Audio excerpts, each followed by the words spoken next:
मैं जिस गांव से बिलोंग करता हूँ ना, सच बताऊँ, ठीक है, सेंट्रल डुवर्स हाथीमारा डिवीजन, वो ना 2 नदियों से घिरा है। बड़ी बड़ी नदी है, मानसून के टाइम पे बहुत ज्यादा बढ़ जाती है, मेडिकल इमरजेंसी कुछ आए तो बहुत दिक्कत होती है। इतनी बड़ी नदी है, पुल नहीं है वहां पे आज तक। इतने सालों में एक पुल नहीं आ सकता था। हालांकि एक नदी में पुल आया भी था, आधा बन के खत्म, आधा ही बना हुआ, पूरा हुआ भी नहीं। अगर हमको हमारे बंगाल, हमारे सेंट्रल डुवर्स का फ्यूचर अच्छा चाहिए तो मैं तो बोलता हूँ सोच समझ के ये वोट करना पड़ेगा। किस हिसाब से आते पता नहीं। नमस्कार दोस्तों, मेरा नाम योगेश विश्वकर्मा है एंड मैं बंगाल के एक छोटे से गांव से बिलोंग करता हूँ। सेंट्रल डुवर्स हाथीमारा डिवीजन की चौपड़ा जीपी के अंतर्गत आता है।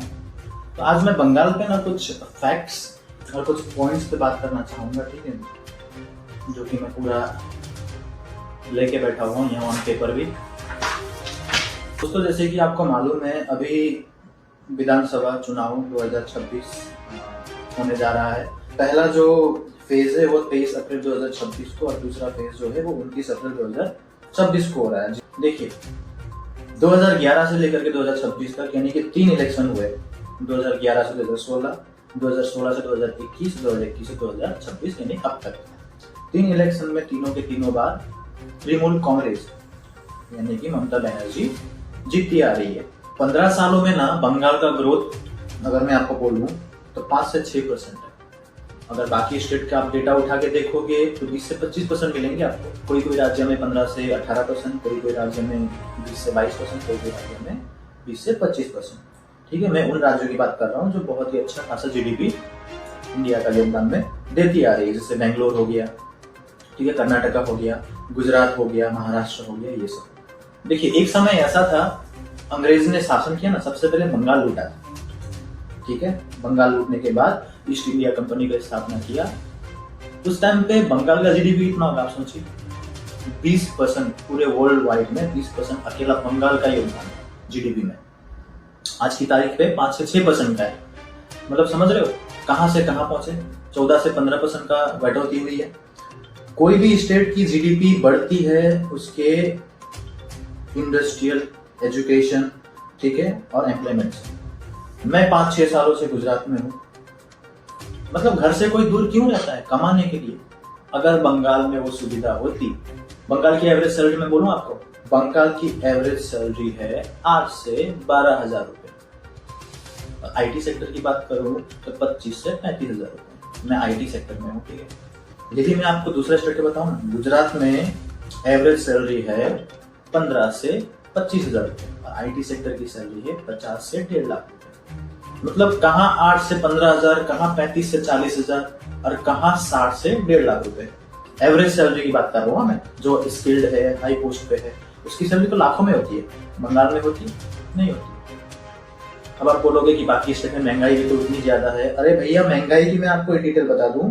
बंगाल का आपको महंगाई बताता हूँ, पेट्रोल का प्राइस बताता हूँ। बंगाल में 110 रुपए लीटर पेट्रोल है और डीजल है 95 रुपीज पर लीटर, 93-95 रुपीज, ठीक है। कोई कोई स्टेट क्या बोलते हैं, कोई कोई जिले में कम होगा, कोई कोई ज्यादा, ठीक है, 2 रुपए का फर्क होता है। गुजरात में मैं बात करूँ 94 रुपीज लीटर पेट्रोल और 90 रुपीज लीटर डीजल। बैंगलोर में बोलूँ मैं आपको तो 103 रुपए लीटर पेट्रोल और 91 रुपए लीटर डीजल। मतलब भैया, बाहर जो बड़े बड़े शहर है उसमें पेट्रोल डीजल का दाम कम है। पेट्रोल डीजल से महंगाई क्या होगी बोलोगे। पेट्रोल डीजल अगर बढ़ जाए प्राइस तो ट्रांसपोर्टेशन का खर्चा बढ़ता है, ठीक है। जो सब्जी चावल इधर से उधर ट्रांसपोर्ट करते हैं उनका खर्चा बढ़ जाता है, तो ऑटोमेटिकली भैया सब्जी और फ्रूट्स के दाम भी बढ़ जाएंगे ना जब पेट्रोल का दाम बढ़ेगा। तो बंगाल में 110 रुपए लीटर पेट्रोल है तो ऑब्वियसली सब्जी, साग सब्जी हो गए, फ्रूट्स हो गए, उनके भी प्राइस ज्यादा होंगे। गुजरात में कम है, बेंगलोर में कम है, ठीक है। एवरेज सैलरी है सबसे कम और महंगाई है सबसे ज्यादा। इस 15 सालों में ग्रोथ कुछ नहीं हुआ बंगाल का। ना इंफ्रास्ट्रक्चर है, ठीक है, ना इंडस्ट्रियल है, ना होटल्स है, ना रोड अच्छे है, ना कोई सुविधा अच्छी है। जॉब की अगर मैं बात करूं आपको, गवर्नमेंट जॉब तो 4 से 5 लाख वैकेंसी आती है। बाकी स्टेट में 6 से 8 लाख का एवरेज है गवर्नमेंट जॉब की, ठीक है। गवर्नमेंट जॉब भी नहीं है, इंडस्ट्री है तो प्राइवेट सेक्टर की तो बात ही नहीं होगी।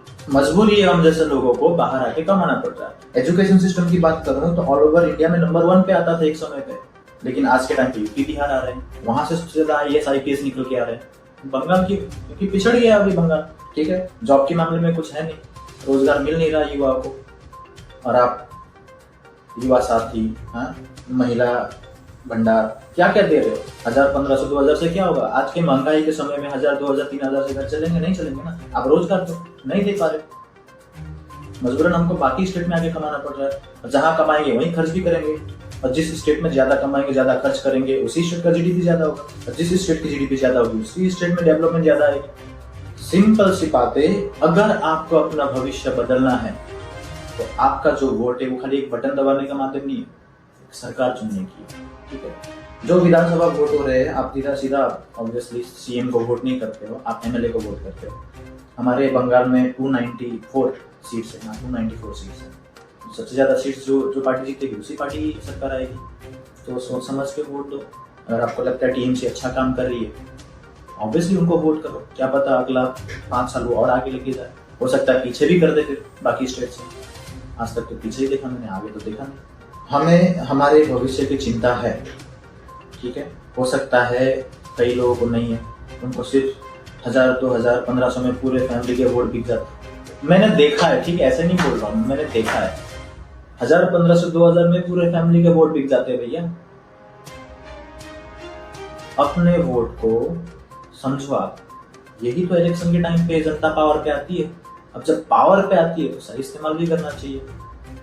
तो अगर आपको लगता है कि हमारा स्टेट पिछड़ा है, आपको ग्रोथ नहीं मिल रही है, आपका फैमिली का कोई भविष्य हो नहीं रहा है अच्छा खासा, तो आप ऑब्वियसली सोच समझ के वोट दो।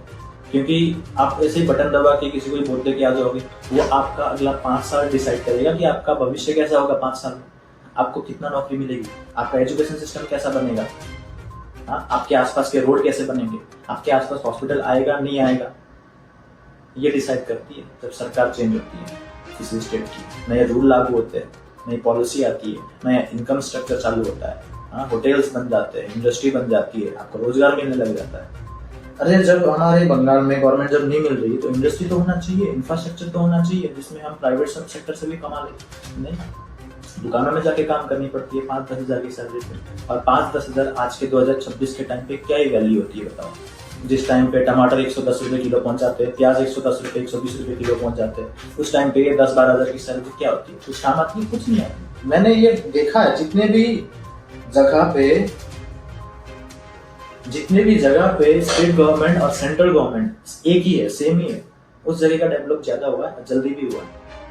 लेकिन जहाँ पे अलग है वहाँ पे भैया मुश्किल। तो बस इतना ही बोलना चाहूँगा। अगर किसी चीज़ का बुरा लगा हो तो बेटा समझ के, भाई समझ के माफ कर दीजिएगा। Thank you. जय हिंद, जय भारत।